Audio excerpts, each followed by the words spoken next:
자, 이제 조건의 성취와 불성취 보기로 하겠습니다. 조건인 장래의 불확실한 사실이 일어나는 것이 조건의 성취고 그 반대가 불성취가 되겠죠. 증명 책임은 조건 있는 법률행위라는 사실은 조건 존재를 주장하는 사람이 해야 되겠죠. 정지조건부 법률행위라는 사실, 이것도 이 법률행위를 다투는 자가 존재를 증명해야 되겠죠. 그리고 해제조건부 법률행위는 사실은 권리 멸각 사유가 되니까 권리를 다투는 자가 증명 책임을 집니다. 조건의 성취는 그로 인해서 이익을 얻는 자가 주장 증명해야 됩니다. 정지조건 성취는 어떻게 됩니까? 법률행위 효과를 주장하는 사람 증명하게 되겠죠.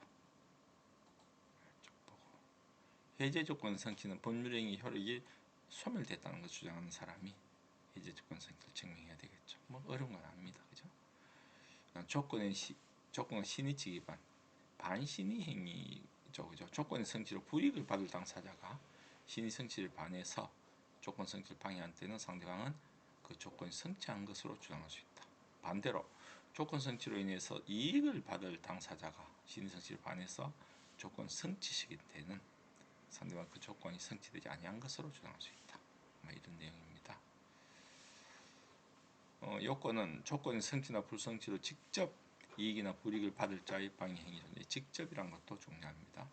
방해 행위와 조건 불성취 사이 인과관계가 있어야 됩니다. 그래서 조건 성취 가능성이 전혀 없는 경우에 방해 행위는 인과관계가 없기 때문에 적용되지 않습니다. 150조 적용되지 않습니다. 여기 상대방 당사자는 조건 성취로 인해 직접 불이익을 받게 되는 자에 한정됩니다.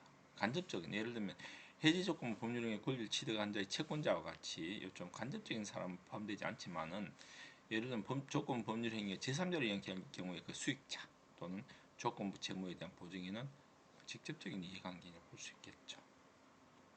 방해행위는 고의는 물론이고 과실로 방해한 경우도 포함됩니다. 자기 부작이 다 포함됩니다.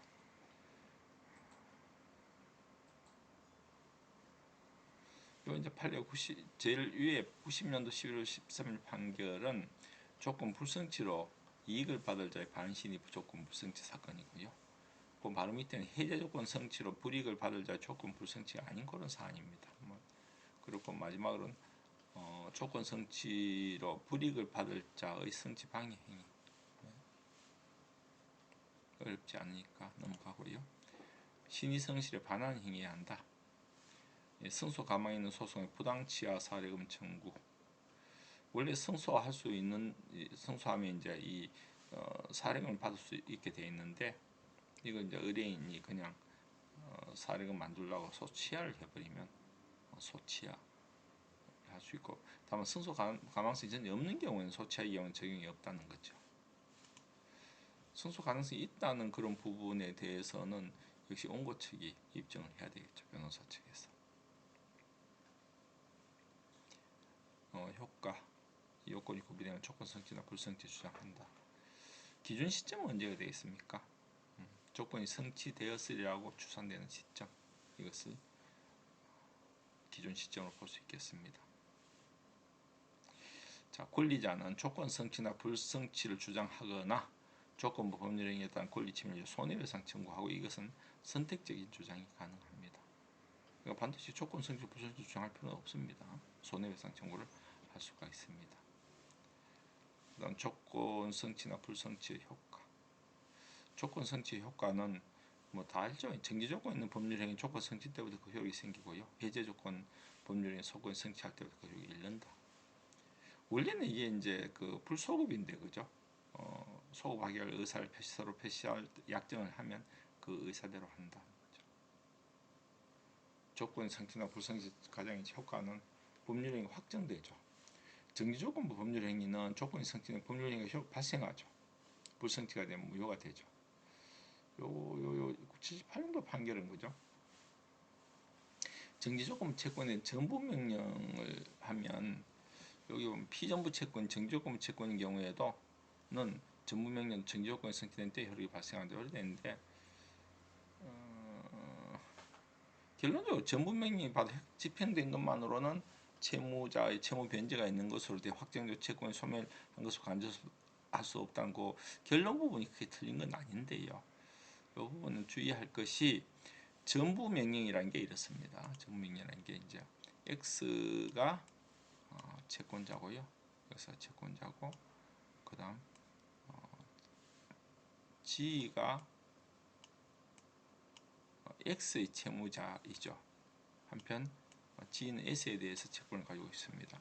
자, x가 g에 대해서 알파 채권을 가지고 있고 g가 s에 대해서 베타 채권을 가지고 있습니다. 근데 이 경우 x가 g에 대해서 알파 채권을 가지고 소송을 해서 이겼습니다. 이겼는데 요 베타 채권을 그냥 추심을 할 수 있는 이 채권에 대해서 이제 그 강제집행 방법 두 가지가 있거든요. 추심을 할 수 있고 전부를 할 수 있는데요. 추심 명령과 전부 명령을 할 수 있는데 추심 명령이 내려지면 X가 지 이름으로 해서 이 베타 채권을 추심을 할 수가 있습니다. 다만 이 경우에 채권자 여전히 G가 됩니다. 근데 전부 명령은 뭐냐면 이 알파 채권의 변제 대신 이걸 갖고 와 버립니다. 이 경우는 채권자가 X가 돼 버립니다. 그 대신 이 전부 명령이 돼 버리면 바로 베타 채권이 변제된 것으로 죄송합니다. 알파 채권이 변제된 것으로 보게 되는 그런 효과가 있습니다. 이를 전부 명령이라 그러거든요. 근데 전부 명령은 언제 이제 효력을 발생하느냐 하면 S에 대해서 전부 명령이 확정됐을 때, 전부명령이 확정됐을 때 S에 대해서 전부명령이 송달됐을 때를 소급해서 생깁니다. 그때 전부명령이 효력을 발생한대요. 전부명령 정조건이 성립될 때 효력이 생기는 것이 아니고요. 전부명령의 효력은 언제냐 하면 제3채무자에 대해 송달할 때 생기는 겁니다. 근데 이제 송달이 딱 돼서 일단 베타 채권을 X가 가져오잖아요. 가져온다 하더라도 이 베타 채권이 성립하지 않으면 실질적으로 전부명령 효력이 발생하지 않습니다. 그래서 다시 알파 채권이 살아나는 겁니다. 즉 제대로 된 전부명령 같으면 이 베타 채권을 X가 가지고 감으로 해서 알파 채권은 변제된 것으로 보지만은 이 경우는 베타 채권이 성립하지 않았거든요. 왜? 정지조건 채권이니까. 정지조건 채권에서 정지조건이 성취되지 않았기 때문에 그런 것입니다. 그래서 실질적으로 발생하지 않았기 때문에 알파 채권은 소멸하지 않는다. 이런 식으로 얘기를 해야 되는 겁니다. 좀 오해의 소지가 있을 것에서 말씀드립니다. 해제 조건 법률행위 조건이 성취된 법률행위 효력이 소멸되죠. 불성취로 확정되면 효력은 완전히 소멸하지 않은 걸 확정적으로 되는 것입니다. 조건 성취 효과는 소급하지 않습니다. 다만 당사자 사이에 소급하는 것을 할 수 있지만 제3자의 효력은 제3자의 권리는 해칠 수 없겠죠. 조건부 법률 행위 자체도 조건부 법률 행위로 일어난 어떤 조건부 권리 기대권이죠. 그죠? 이것도 보호됩니다. 제일 그 문제가 뭐냐면 요거거든요. 보호.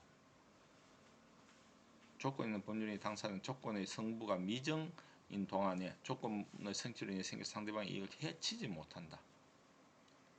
보호를 해라는 겁니다. 그죠? 그러니까 예를 들면 내가 시험 합격하면 당시 시험 합격 특정 물건을 등록하겠다고 약정한 사람이 그 의무자 그 물건을 조건 성취 남에게 처분해 버렸다. 그럼 이제 수증자의 조건부 권리가 침해되죠. 그래서 조건 성취를 전제로 해서 증여자의 손해배상 청구를 할 수 있습니다. 이 손해배상이 불법행위냐 채무불이행이냐 하는 것은 뭐 어느 쪽 뭐 그렇죠. 그죠? 권리 자체가 채권 채무관계가 없다 그러면 불법행위 설이고 채권 채무관계 있다 그러면 채무 불이행 설인데 두 가지 학설이 있습니다. 그리고 조건부 권리를 침해한 처분행위 효력은 조건부 권리를 침해한 처분행위의 효력이 무효다라는 판례가 있습니다.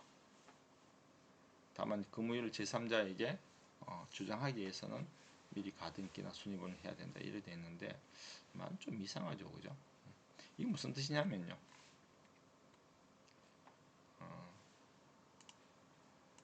갑이 을에게 X라는 물건을 그죠?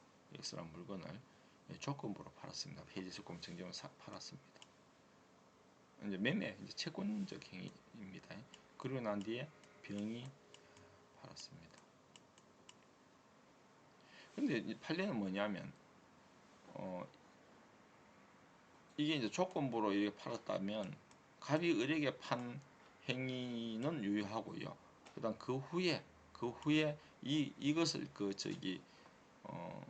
해치는 어떤 새로운 매매 행위는 무효라는 겁니다. 이 무효가 됩니까? 채권 행위는 서로 간에 그냥 얼마든지 이중 매매도 다 가능하거든요. 그 대신 이제 판례는 그 미리 가등기 하는 순위 보존을 해야 제3자에게 이제 대응할 수 있다는 건데, 이 하기 전에 이 다 유효한 거죠. 유효한 건데 그 후에 누가 먼저 갖고 와버리냐 문제죠. 근데 이런 이론을 계속 그냥 유지하면 어떤 문제가 생기냐면요. 아무런 이제 이 부분이 을에 대한 매매 행위가 조건부 법률 행위 아닌 경우가 있죠. 그냥 1번 매매, 2번 매매 둘 다 유효하죠. 근데 이 1번 매매 조건부 매매일 경우는 2번은 무효다. 말이 안 되죠. 그죠? 아무런 하자 없는 매매 후에 새로운 두 번째 매매도 유효한데, 하자 있다기보다 뭔가 흠이 있을 수 있는 그런 매매, 기대권, 기대적인 어떤 권리가 있는데 그걸 침해하면 무효다. 말이 좀 안 되죠, 그죠? 그래서 대부분의 판시가 조금 문제는 있습니다. 그래서 주의하시기 바랍니다. 그다음 조건부 권리 침해 손해배상 청구의 발생 요건은 조건부로 발생. 다시 말해서 손해배상 청구는 확정적으로 언제 성립하냐? 조건이 성취되어서 당사자가 그 이익을 받을 것이 확정될 때 그렇습니다.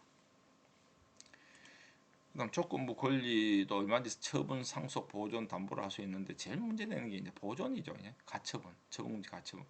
가처분 집행불능 또는 곤란을 예방하기 위한 것이 된 피보존 권리 가처분 신청 당시 확정적으로 발생할 필요는 없다. 그래서 발생의 기초가 존재하고 내용이나 주체 등 특정할 수 있을 정도의 요건만 갖추면 조건부 청구권이라도 피보존 권리를 할 수 있다는 겁니다. 그죠? 발생 기초가 이미 되어 있잖아요. 그래서 이 조건부 권리 조건부 권리 처분 등 요 부분에 제일 중요한 거는 보존 행위를 할 수 있다. 피보존 가처분의 피보존 권리가 될 수 있다. 여기에 주의하시기 바랍니다. 네, 여기까지 합니다.